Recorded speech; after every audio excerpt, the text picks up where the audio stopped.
నిజంగానే చాలామంది true love అనుకొని పెళ్లి చేసుకున్నాక వైఫ్ ప్రతిసారి ఇంకా రెడీ అయి ఉండదు.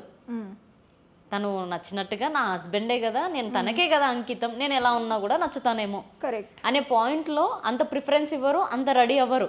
హస్బెండ్ ఏం చేస్తున్నాడు ఆ టైంలో వేరే వాళ్ళని సర్చింగ్లో ఉంటారు, ఆఫీస్ అని అదని దొరికినప్పుడు నిజాలు.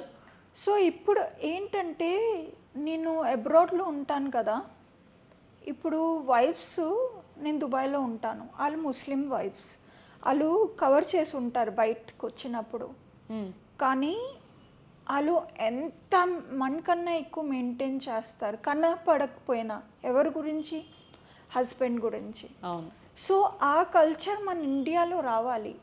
ఇప్పుడు మ్యాక్సిమం మగోళ్ళు చూడండి, ఇంట్లో వైఫ్ ఉంచుకున్న బయట అమ్మాయిల్ని they try to talk, they try to hit on them, అంటే ఏదో ఒకటి ఒక రిలేషన్ చేసుకోవడానికి ట్రై చేస్తారు.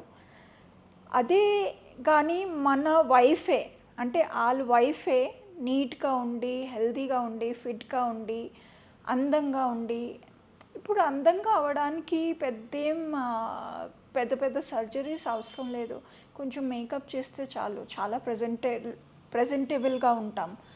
సో మన ఇండియన్ ఉమెన్లో ఇది ఇంప్లిమెంట్ అవ్వాలి. మనం ఎప్పుడు మన బాడీని టేక్ కేర్ చేసుకోవాలి. మన హస్బెండ్ చూడకపోయినా మన గురించి మన బాడీని ఫిట్గా ఉండాలి. ఓకే. సో ఇది నిజంగానే దీనివల్లనే కారణం అయిండొచ్చు ఈ రిలేషన్స్ కానీ, ఈ ఫేక్ రిలేషన్స్ కానీ ఇవన్నీ ఉండడానికి.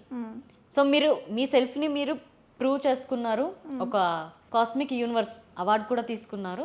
సో ఎలా అనిపిస్తుంది? మళ్ళీ ఇంకెప్పుడు కాంటాక్ట్ అవ్వలేదా మీ హస్బెండ్ మీకు? లేదు, ఎప్పుడు మాట్లాడలేదు, ఎప్పుడు కనిపించలేదు కూడా. సో నాకు తెలియదు తన లైఫ్లో ఏం జరుగుతుందో. తెలుసుకోవాలని కూడా ఉండదు కదా? లేదు, అస్సలు లేదు. మేబీ తను చూస్తూ ఉండొచ్చు మీ స్టోరీస్ కానీ, మీ పోస్టులు కానీ, మీ ఇంటర్వ్యూస్ కానీ. మేబీ చూడొచ్చు, కానీ ఎప్పుడు బయటకు వచ్చి అయితే చెప్పుడు. మీరు ఇంతకుముందు చెప్పారు చూస్తూ ఉంటాడు తను. ఒకప్పుడు చూశాను, నా స్టోరీ చూసినట్టుగా కనిపించాడు.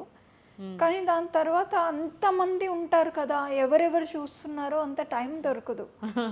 ఒక్కసారి చూశాను.